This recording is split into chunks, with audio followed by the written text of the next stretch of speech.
कैसे हैं आप लोग? आशा करता हूँ सारे सुरक्षित स्वस्थ अपने घरों पर होंगे। तो शुरू करते हैं आज का अपना लेक्चर हाइड्रोजन का। लास्ट लेक्चर तक हमने हाइड्रोजन के बारे में सारी चीजें पढ़ ली थी। हाइड्रोजन की प्रॉपर्टीज, हाइड्रोजन की सिमिलैरिटीज हैलोजन एल्कली मेटल के साथ, ये सारी चीजें हमने हाइड्रोजन के बारे में पढ़ लिया। अब हम पढ़ने वाले हैं हाइड्रोजन के कंपाउंड के बारे में। ठीक है, तो हाइड्रोजन का जो सबसे पहला कंपाउंड है उसके वो जो है हमारा वाटर H2O। तो हम H2O की प्रॉपर्टीज के बारे में आज प्रॉपर्ली डिस्कस करना चाहते हैं इस पूरे लेक्चर के अंदर। तो शुरू करते हैं वाटर के बारे में। ठीक है, तो ये बताओ कि तुम्हें वाटर के बारे में क्या क्या पता है। पहले ये चीज डिस्कस कर लेते हैं कि तुम्हें वाटर के बारे में क्या क्या पता है। वाटर का फॉर्मूला पता है, H2O होता है। वाटर के अंदर इलेक्ट्रॉन्स कितने होते हैं? चलो, वाटर के अंदर इलेक्ट्रॉन्स कितने? ऑक्सीजन के अंदर 8, H के अंदर 1, 2 H, तो 10, तो 10 इलेक्ट्रॉन्स होते हैं। ये चीज क्लियर है ना? हाइड्रोजन बॉन्डिंग शो करता है, H बॉन्डिंग यहाँ पे हमें देखने को मिलता है, हाइड्रोजन बॉन्डिंग शो करता है। ठीक है, H2O के अंदर। ठीक है, तो बाकी और भी कुछ चीजें बात करेंगे हाइड्रोजन के बारे में। फिजिकल प्रॉपर्टीज पे पहले चलते हैं। क्या कोई पानी का कुछ कलर होता है? प्योर वाटर की बात कर रहा हूं मैं यहाँ पे। प्योर वाटर की जो भी बात करूंगा मैं यहाँ पे, मैं तुम्हें प्योर वाटर की बात करूंगा। प्योर वाटर कलरलेस होता है। ठीक है, उसके अंदर कोई कलर नहीं होता। टेस्टलेस होता है, कोई टेस्ट नहीं होता। ठीक है, पानी का। ओडोरलेस, कोई स्मेल नहीं होती। ठीक है, तो कलरलेस, टेस्टलेस, ओडोरलेस। ठीक है, ये सेम चीज हमारा हाइड्रोजन के अंदर भी आई थी, अगर तुम लोगों ने ध्यान दिया होगा। वाटर का बॉइलिंग पॉइंट, मेल्टिंग पॉइंट 5वीं क्लास के बच्चे को भी पता होता है। ठीक है, मेल्टिंग पॉइंट कितना है? 0 डिग्री सेंटीग्रेड। बॉइलिंग पॉइंट कितना है? 100 डिग्री सेंटीग्रेड।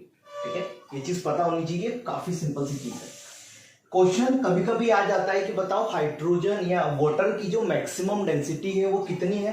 तो वो कितनी होती है? 1 gram per centimetre cube.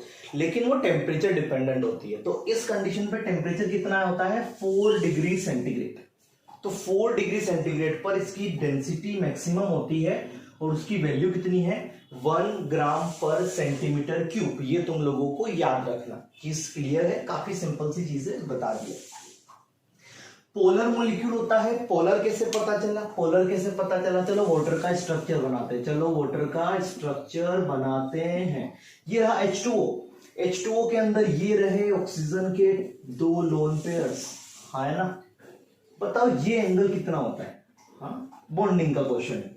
104.5 degree. याद होगा ये चीज। शेप का नाम बता सकते हो? V shape. क्या नाम है? वी शेप, या बेंट बोल सकते हो। ठीक है, ये भी बोल सकते हो। एंगुलर बोल सकते हो, बेंट बोल सकते हो, वी शेप बोल सकते हो, जो तुम्हारा मन है वो बोल सकते हो। हाँ, लेकिन इन तीनों में से ही जो मन है वही बोलना है। Bond angle 104.5 degree. पोलर क्यों बोल रहे हैं? ऑफ कोर्स तुम्हें समझ में आ रहा होगा। इधर ऑक्सीजन खींचेगा, इसको अपनी तरफ खींचेगा, ओवरऑल इसका डाइपोल मोमेंट ऊपर जाएगा। और अगर डाइपोल मोमेंट किसी पर्टिकुलर डायरेक्शन में आता है तो उसको हम पोलर मॉलिक्यूल बोलते हैं। ठीक है, तो ये पोलर मॉलिक्यूल है जिसका शेप कैसा है? V shape. बॉन्ड एंगल कितना है? 104.5 डिग्री। High dielectric constant. ये डाइलेक्ट्रिक कांस्टेंट वर्ड कहीं तो लोगों ने सुना है क्या? कहीं सुना है क्या? कहीं सुना है क्या? Dielectric constant. बॉन्डिंग के अंदर सोल्यूबिलिटी की बात जब हमने की थी तब इसका यूज किया था। डाइलेक्ट्रिक कांस्टेंट का मतलब क्या होता है कि बॉन्ड वीक करने की जो टेंडेंसी जिसकी ज्यादा होती है ना, उसका डाइलेक्ट्रिक कांस्टेंट ज्यादा होता है। और मैंने तुम लोगों को वहां पे बताया था कि H2O इसी वजह से एक इंपॉर्टेंट सॉल्वेंट है, क्योंकि इसका डाइलेक्ट्रिक कांस्टेंट काफी ज्यादा होता है। इसी वजह से मोस्ट ऑफ द कंपाउंड पानी के अंदर घुल जाते हैं। उसका सबसे बड़ा रीजन ही यही है कि इसका डाइलेक्ट्रिक कांस्टेंट ज्यादा होता है। ठीक है, तो इंपॉर्टेंट पॉइंट है कि पानी का डाइलेक्ट्रिक कांस्टेंट क्या होता है? ज्यादा होता है। Poor conductor of electricity. हाँ, इलेक्ट्रिसिटी कंडक्ट नहीं करता, काफी पुअर कंडक्टिविटी शो करता है ये। ठीक है, तो ये कुछ फिजिकल प्रॉपर्टीज थी जो मैंने तुम लोगों को यहाँ पे समझा दिया। ठीक है, तो आराम से जो भी एनसीईआरटी के अंदर भी बाई चांस कुछ चीजें लिखी हुई होगी तो उनको भी एक बार जाके रीड कर लेना, ताकि बाई चांस अगर तुम्हें वहां पे कोई डाउट आए तो वो तुम्हारा क्लियर कर देगा। ठीक है, आराम से। तो ये कुछ चीजें जो तुम्हें याद रखनी है, ये चीजें मैं पहले तुम्हें बता चुका हूँ। ये सारी चीजें तुम्हें सबको पहले से पता है। ठीक है, ये चीज भी तुम्हें पहले से पता है, ये चीज भी पहले से पता है। बस हो सकता है कि ये चीज यहाँ पे तुम्हारे लिए कुछ एक्स्ट्रा हो कि मैक्सिमम डेंसिटी कितनी होती है? 1 gram per centimetre cube at 4 degree centigrade. ठीक है, तो पुरानी वाली चीजें हमेशा रिलेट होती रहेगी। तो ये कुछ फिजिकल प्रॉपर्टीज थी जो मैंने यहाँ पे तुम्हारे साथ डिस्कस किया है। अब मैं तुम्हारे पास यहाँ पे बात करने वाला हूं H2O की तरह ही एक और, अगर तुम्हें पता हो तो एक और आइसोटोप होता है ड्यूटेरियम, ठीक है। तो जैसे H है ना H2O बनाता है, तो ये है ना D2O बनाता है। क्या बनाता है? D2O। H2O को हम बोलते हैं वाटर, तो इसको बोल देते हैं हैवी वाटर। इसको क्या बोल देते हैं हम? Heavy water. तो अगर कहीं पे भी हैवी वाटर नाम अगर तुमने सुना, इसका मतलब वो किसको रिप्रेजेंट कर रहा है? वो D2O को रिप्रेजेंट कर रहा है। याद रहेगी चीज। तो एनसीईआरटी के अंदर क्या दिया हुआ है ना, इन दोनों के अंदर कुछ डिफरेंसेस दिए हुए हैं, ठीक है, एक टेबल के थ्रू। तो उस टेबल के थ्रू हम उस डिफरेंसेस को समझने की कोशिश करते हैं कि क्या क्या डिफरेंसेस है, कौन सी वैल्यू कौन सी प्रॉपर्टी की किसके लिए ज्यादा होती है, किसके लिए कम होती है। तो वही है, वैल्यूज तो मैं वहां पे जनरली याद नहीं रखना है, तुम्हें बस ये पता होना चाहिए कि कौन सी वैल्यू किसके लिए ज्यादा होती है, ठीक है। तो अभी तुम्हारे सामने टेबल आ जाएगी। तो उस सामने एक टेबल आ चुकी है जिसके अंदर लिखा हुआ है physical properties of H2O and D2O, ठीक है। तो हर एक की फिजिकल प्रॉपर्टी को हम देखते हुए जाएंगे और उनमें डिफरेंशिएट करते हुए जाएंगे, ठीक है। तो पहली प्रॉपर्टी है मॉलिक्यूलर मास। तो तुम देखोगे तो H2O का 18 और D2O का 20, ठीक है। तो D2O का मॉलिक्यूलर मास ज़्यादा होता है। पहला चीज़ ये हमें समझ में आया। सेकेंड, अगर हम मेल्टिंग पॉइंट पे देखें तो H2O 273 केल्विन, उसका 276.8, तो ऑफकोर्स D2O का मेल्टिंग पॉइंट ज़्यादा है। बॉइलिंग पॉइंट को अगर चेक करें तो 373.0, 374.4, तो ऑफकोर्स बॉइलिंग पॉइंट भी किसका ज़्यादा है? D2O का ज़्यादा है। Enthalpy of formation, enthalpy of formation में तुम्हें मैग्नीट्यूड के अकॉर्डिंग देखोगे तो आंसर आएगा D2O का, मतलब वहाँ पे ज़्यादा एनर्जी रिलीज हो रही है, तो वो वैल्यू भी किसकी ज़्यादा है? D2O की। एंथैल्पी ऑफ वेपराइजेशन, वो भी D2O का ज़्यादा है। एंथैल्पी ऑफ फ्यूज़न, उसके लिए D2O की कुछ वैल्यू नहीं दी हुई है, ठीक है, तो यहाँ पे हमें कंपैरिजन नहीं करना है। टेम्परेचर ऑफ मैक्सिमम डेंसिटी, जैसे कि मैंने तुम लोगों को बताया था कि H2O मिलता है 4 डिग्री पे, ठीक है। तो वही है कि ये 277 लिखा हुआ है एक तरीके से, 276.98 को 277 लिख सकते हो। 273 + 4 277 हो जाएगा। लेकिन जो D2O का मिलता है वो मिलता है 284.2 पे, ठीक है, तो ये भी उसका ज़्यादा है। प्लस अगर डेंसिटी की बात किया जाए वो भी D2O की ज़्यादा है, 1.1059।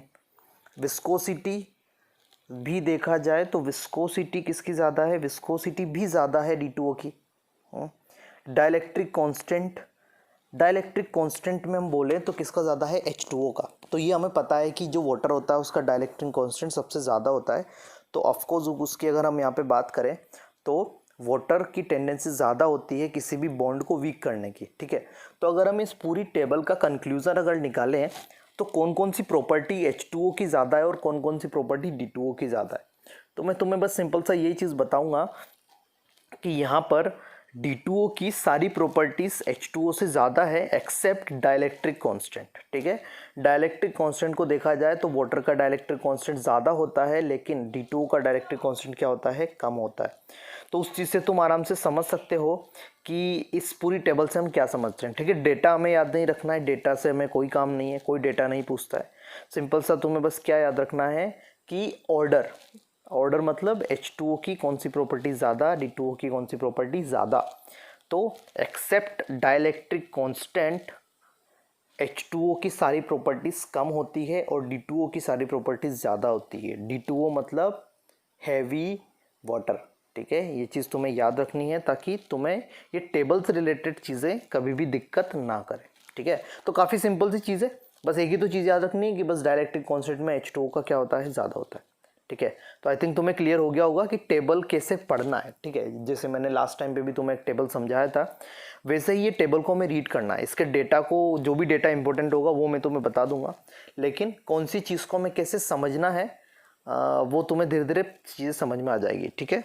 तो फिर से एक बार इस टेबल को देख लेना ताकि ये जो भी इसके अंदर चीज़ें रखी हुई है, लिखी हुई है, वो तुम्हें थोड़ा सा दिमाग में बैठ जाए। आगे चलते हैं और देखते हैं केमिकल प्रॉपर्टीज के बारे में वाटर की, ठीक है। तो सबसे पहली केमिकल प्रॉपर्टीज में यहाँ पे जो डिस्कस करने वाला हूँ वो है एम्फोटेरिक नेचर, ठीक है। एम्फोटेरिक नेचर का मतलब क्या है? ये तुम पहले चीजें पढ़ चुके हो। एम्फीप्रोटिक स्पीशीज पढ़ाया था आयोनिक इक्विलिब्रियम के अंदर, वहां पे उसी को एम्फोटेरिक भी बोलते हैं या एम्फीप्रोटिक बोलते हैं। मतलब जो एसिड की तरह भी बिहेव करे और जो बेस की तरह भी बिहेव करे, उसको हमने क्या नाम दिया हुआ है? एम्फोटेरिक या एम्फीप्रोटिक। तो हमें पता है कि जो वाटर होता है वो दोनों की तरह बिहेव करता है। जैसे कि अगर H2O लिक्विड को हमने अमोनिया के साथ रिएक्शन करवा दिया एक्वस सॉल्यूशन में, तो क्या होगा कि यहाँ पे अमोनिया एक बेस है, तो यहाँ पे ये किसकी तरह बिहेव करेगा, एज अ एसिड की तरह, और एसिड की तरह बिहेव करेगा तो इसकी टेंडेंसी क्या होगी, H+ देने की या H+ लेने की, खुद सोचो। अगर यहाँ पे ये एसिड की तरह बिहेव कर रहा है तो ये H+ डोनेट करेगा, किसको डोनेट करेगा, अमोनिया को, तो ये एसिड डोनेट करके OH- में कन्वर्ट हो गया और ये H+ गेन करके NH4+ एक्वस में कन्वर्ट हो जाएगा, सही है। इसी तरीके से अगर सेकंड हमारे पास H2S एक एसिड की तरह बिहेव करता है, तो यहाँ पे जो वाटर होगा वो किसकी तरह बिहेव करेगा, बेस की तरह, और अगर ये बेस की तरह बिहेव करेगा तो ये H+ गेन करेगा या H+ लूज करेगा, ये चीज तुम लोगों को पता है कि ये H+ क्या करेगा, गेन करेगा, गेन करके किस में कन्वर्ट हो जाएगा, H3+ में, और ये H+ लूज करेगा, किसको देगा, H2O को, और कन्वर्ट हो जाएगा HS- में, चीज याद रहेगी। इसके बाद ये इक्वेशन ऑटो प्रोटोलाइसिस ऑफ वाटर या सेल्फ आयोनाइजेशन रिएक्शन जिसको हम बोलते हैं, इसके अंदर तुम्हें क्या देखने को मिलेगा कि H2O लिक्विड मतलब दो वाटर के मॉलिक्यूल्स अगर हम बात करें तो एक वाटर का मॉलिक्यूल इसको क्या देगा, H+ देगा, और ये क्या करेगा, इसका H+ गेन करेगा, तो एक एसिड की तरह बिहेव कर रहा है और दूसरा किसकी तरह बिहेव कर रहा है, बेस की तरह। तो इस एसिड की वजह से यहाँ पे इसका कॉन्जुगेट एसिड बनेगा, एसिड की वजह से इसका कॉन्जुगेट बेस बनेगा, और इस बेस की वजह से इसका कॉन्जुगेट एसिड बनेगा, ठीक है। तो यही रिएक्शन अगर तुम्हें पता हो, तो मैंने जब आयोनिक प्रोडक्ट ऑफ वाटर करवाया था तब यही चीज वहां पे समझ में आती है, ठीक है। तो ये चीज तुम्हें थोड़ा सा सिंपल सा याद रखना है। तो अब चलते हैं केमिकल प्रॉपर्टीज की सेकेंड प्रॉपर्टी की तरफ, जो कि है रेडॉक्स रिएक्शन इन्वॉल्विंग वाटर, मतलब कुछ ऐसी रेडॉक्स रिएक्शन जिसके अंदर वाटर इन्वॉल्व होता है, वाटर के साथ भी वो रेडॉक्स रिएक्शन शो कर सकते हैं। तो कुछ एग्जांपल के साथ मैं यहाँ पे शुरू कर रहा हूं, जैसे लिखा हुआ है water can be easily reduced to dihydrogen by highly electropositive metals. Highly electropositive metals का मतलब क्या है, पहले उसको समझ लेते हैं। इसका मतलब है फर्स्ट और सेकंड ए जो ग्रुप के हमारे पास मेटल्स आ गए उनके बारे में वो बात कर रहा है। सेकंड ए और फर्स्ट ए के जो मेटल है वो हाईली इलेक्ट्रोपॉजिटिव क्यों है, क्योंकि उनके इलेक्ट्रॉन देने की टेंडेंसी सबसे ज्यादा है। तो जब वाटर इनके साथ रिएक्ट किया तो क्या बनाया, NaOH+H2, मतलब ये वाटर कन्वर्ट हो गया किसमें, H2 में, और अगर ये H2 में कन्वर्ट हो गया तो इसका क्या हुआ है, रिडक्शन। कैसे हुआ है चेक कर लेते हैं। यहाँ पे इसका +1 ऑक्सीडेशन है, नंबर है यहाँ पे क्या है 0, +1 से 0 क्या हो गया, रिडक्शन। रिडक्शन हो गया तो मुझे ये आंसर दो कि यहाँ पे वाटर किसकी तरह बिहेव करेगा, वाटर बिहेव करेगा एज अ ऑक्सीडाइजिंग एजेंट। चीज समझ में आ रही है, चीज समझ में आ रही है। जिसका रिडक्शन होता है वो किसकी तरह बिहेव करता है, ऑक्सीडाइजिंग एजेंट की तरह। तो ये एक सिंपल सा एक क्वेश्चन बन सकता है यहाँ पे कि कभी एग्जाम के अंदर ये पूछ सकता है कि बताओ अगर वाटर हाईली इलेक्ट्रोपॉजिटिव मेटल के साथ रिएक्शन करता है तो किसकी तरह बिहेव करता है, उसका बिहेवियर क्या होगा, तो उसका बिहेवियर एज ऑक्सीडाइजिंग एजेंट की तरह होगा, याद रहेगा। अगला है, ये जब कार्बन डाइऑक्साइड के साथ वाटर को रिएक्शन करवाते हैं तो यहाँ पे ऑक्सीजन लिबरेट हो रहा है, ठीक है। मेन चीज वही है, ऑक्सीजन को हमें यहाँ पे समझना है। तो यहाँ पे ऑक्सीजन कितना होता है, -2 से कहां चला गया, 0, क्या हुआ है, -2 से 0, ऑक्सीडेशन हुआ है, मतलब ये ऑक्सीडाइज हो रहा है। यहाँ पे वाटर ऑक्सीडाइज हो रहा है, मतलब यहाँ पे ये एज अ रिड्यूसिंग एजेंट की तरह काम कर रहा है, ठीक है। ये पहला वाला जो एग्जांपल दिया था ये ऑक्सीडाइजिंग एजेंट का था, यहाँ पे किसकी तरह काम कर रहा है, रिड्यूसिंग एजेंट की तरह, ठीक है। तो ये फोटोसिंथेसिस वाली रिएक्शन के अंदर ये चीज हमें जनरली देखने को मिलती है। तो ये बोल रहा है कि अगर इस कार्बन डाइऑक्साइड के साथ जब ये वाटर रिएक्ट करेगा तो क्या लिबरेट करता है, ऑक्सीजन लिबरेट करता है, मतलब यहाँ पे ये इसका ऑक्सीडेशन होता है, चीज याद रहेगी। सिमिलरली जब वाटर फ्लोरीन के साथ, मैं यहाँ पे ओनली फ्लोरीन ऐड नहीं करूंगा, मैं बोल सकता हूँ कि यहाँ पे जनरली नॉन मेटल के साथ जब रिएक्ट करता है तो वाटर नॉन मेटल के साथ रिएक्ट करने पर जनरली क्या देता है, ऑक्सीजन देता है, मतलब वो ऑक्सीजन प्रोड्यूस करता है, मतलब उसका ऑक्सीडेशन होता है, चीज याद रहेगी क्या। मेटल के साथ रिडक्शन, नॉन मेटल के साथ ऑक्सीडेशन। थोड़ा सा कर पा रहा हूं चीजों को, ठीक है, थोड़ा सा इजी तरीके से याद रख पाओगे इसको कि दोनों की तरह बिहेव कर सकता है, मतलब ये रेडॉक्स रिएक्शन के अंदर आ रहा है। अब यहाँ पे भी देखो ना, ये 0 है, ये +1 है, इसका क्या हुआ है, ऑक्सीडेशन हुआ है, इसका क्या हुआ है, रिडक्शन हुआ है, ठीक है। ये चीज थोड़ी सी तुम्हें यहाँ पे समझनी पड़ेगी कैसे चीजें हो रही है, ठीक है। तो वही सारी चीजें हैं जो तुम्हें यहाँ पे समझाई है। तो वाटर जो होता है वो दोनों की तरह बिहेव करता है, मतलब वो ऑक्सीडाइजिंग एजेंट भी हो सकता है, रिड्यूसिंग एजेंट भी हो सकता है। इसी वजह से मैं यहाँ पे बोल रहा हूँ कि रेडॉक्स रिएक्शन के अंदर भी वाटर का यूज होता है। अगला है हाइड्रेट्स फॉर्मेशन, हाइड्रेट्स बनाने। हाइड्रेट्स मतलब वाटर के साथ कॉम्बिनेशन, ठीक है, हाइड्रेट्स मतलब वाटर के साथ कॉम्बिनेशन। तो डिफरेंट डिफरेंट तरीके होते हैं। पहला तरीका है कि कोऑर्डिनेशन वाटर बना लिया। कोऑर्डिनेशन का मतलब क्या है, जनरली तुमने अभी कोऑर्डिनेशन कंपाउंड चैप्टर पढ़ा नहीं है, लेकिन मैं तुम्हें थोड़ा सा इसका थीम बता देता हूं कि कभी भी तुम्हें कोई कंपाउंड अगर इस ब्रैकेट के फॉर्म में दिखे और यहाँ पे कुछ लिखा हुआ दिखे, ठीक है, मतलब समझ लेना कि ये ऐसे कंपाउंड को हम कोऑर्डिनेशन कंपाउंड बोलते हैं, ठीक है, ऐसे कंपाउंड्स को हम कोऑर्डिनेशन कंपाउंड बोलते हैं, ठीक है। तो एक तरीका तो ये हो सकता है कि वाटर इस कोऑर्डिनेशन कंपाउंड के अंदर कुछ इस तरीके से अटैच हो सकता है। दूसरा तरीका है इंटरस्टिशियल वाटर। इंटरस्टिशियल का मीनिंग मैंने लास्ट टाइम में तुम्हें समझाया था कि वॉइड्स के अंदर अगर तुम्हारा जो भी वॉइड्स होती है उसके साथ वहां पे जाके जगह ऑक्यूपाई कर लेना। तो जैसे BaCl2.2H2O है, इसमें कुछ इसी तरीके से क्या होता है, इंटरस्टिशियल वाटर के साथ हाइड्रेट फॉर्मेशन होता है, ठीक है। थर्ड चीज क्या हो सकती है कि वाटर हो गया हमारा एक हाइड्रोजन बॉन्डिंग वाला मॉलिक्यूल, वो हाइड्रोजन बॉन्डिंग शो करता है। तो कुछ जो हमारे पास कोऑर्डिनेशन कंपाउंड होते हैं या कोऑर्डिनेशन जो भी मॉलिक्यूल्स होते हैं उनके अंदर कहीं कहीं पे हमें ये देखने को मिलता है कि वाटर हाइड्रोजन बॉन्डिंग के साथ भी क्या होता है, अटैच होता है। तो हाइड्रेट फॉर्मेशन तीन तरीके से हम जनरली देख सकते हैं। तो कोऑर्डिनेशन मॉलिक्यूल के अंदर हो जाएगा, एक हाइड्रोजन बॉन्डिंग के अंदर हो जाएगा, या एक इंटरस्टिशियल फॉर्म में वाटर अटैच हो जाएगा। तो ये तीन तरीके तुम्हें सिंपल याद रखने हैं, एनसीईआरटी के अंदर दिए हुए हैं। तो बस तुम्हें ये याद रखना है कि हाइड्रेट फॉर्मेशन कितने तरीके से कर सकते हैं, तो तीन तरीके से होता है, ठीक है, अकॉर्डिंग टू एनसीईआरटी। तो उतना भी याद रख लोगे तो तुम्हारे लिए काफी है, ठीक है। और ये सारी रिएक्शन जो बता रहा हूँ ये सारी एनसीईआरटी से आई है, ठीक है, ये सारी एनसीईआरटी की रिएक्शन मैंने यहाँ पे लिखी हुई है और वही इंपॉर्टेंट है, ठीक है, उससे कहीं बाहर जाने की जरूरत फिलहाल नहीं है। जो भी एनसीईआरटी के अंदर लिखा है वो सबसे ज्यादा जरूरी है हमारे लिए, उसको समझना और उसको देखना, ठीक है। एक और लास्ट रिएक्शन बची हुई है तो इसकी वो देखते हैं और फिर आगे बात करते हैं। तो ये लास्ट केमिकल प्रॉपर्टीज के अंदर एक लास्ट रिएक्शन या लास्ट प्रॉपर्टी हमारी बची हुई तो उसको देख लेते हैं, हाइड्रोलाइसिस रिएक्शन। मतलब हाइड्रोलाइसिस मतलब वाटर के साथ रिएक्शन। तो वाटर के साथ रिएक्शन क्या होता है कि हमें पता है कि जो वाटर का डाइलेक्ट्रिक कांस्टेंट है वो काफी ज्यादा होता है, ठीक है, ये चीज हम पहले पढ़ चुके हैं कि वाटर का डाइलेक्ट्रिक कांस्टेंट काफी ज्यादा होता है। स्ट्रॉन्ग हाइड्रेटिंग टेंडेंसी, मतलब ये हाइड्रेटिंग मतलब ये जुड़ने की, जो हाइड्रेट बनाने की टेंडेंसी रखता है वो काफी ज्यादा रखता है। इसी वजह से ये most of the ionic compound, या बोल सकते हैं कि आयोनिक नहीं कोवेलेंट कंपाउंड्स को भी ये डिसॉल्व कर सकता है। रीजन क्या बताया था, रीजन तुम्हें ये चीज पता होनी चाहिए, due to high dielectric constant, due to high dielectric constant की वजह से ये काफी के साथ रिएक्शन कर लेता है या काफी कंपाउंड्स को ये डिसॉल्व कर पाता है, ठीक है। जैसे कि कुछ एग्जांपल्स एनसीईआरटी के अंदर दिए हुए थे तो वही मैं यहाँ पे उठा रहा हूँ। P4O10 को जब हाइड्रोलाइसिस करवाया मतलब वाटर के साथ रिएक्शन, तो क्या बना, H3PO4, ठीक है। अब क्वेश्चन किस तरीके से आता है, क्वेश्चन ये आएगा कि तुम्हें ये बोल देगा P4O10 + 6H2O, यहाँ पे बना देगा X, यहाँ पे भी क्या बना देगा X, और ऑप्शन 4 दे देगा, उन 4 में से कुछ डिफरेंट कंपाउंड डाल देगा, ठीक है। और डिफरेंट कंपाउंड डाल के तुम्हें पूछेगा कि बताओ यहाँ पे जो X है वो क्या होगा, ठीक है। तो ये चीज कब हो पाएगी, जब तुम्हें चीजें पता होगी कि इसका हाइड्रोलाइसिस करने पे यहाँ पे बनेगा क्या।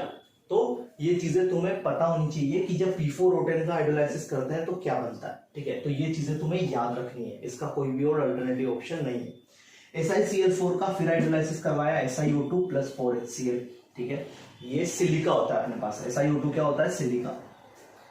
N3- और फिर इसका H2O लिक्विड के साथ रिएक्शन करवाया, मतलब इसका हाइड्रोलाइसिस करवाया, तो यहाँ पे बना अमोनिया + 3OH-, ठीक है। तो मतलब N3- को कैसे समझ सकते हो तुम, N3- को समझ सकते हो NH3 की फॉर्म, ठीक है।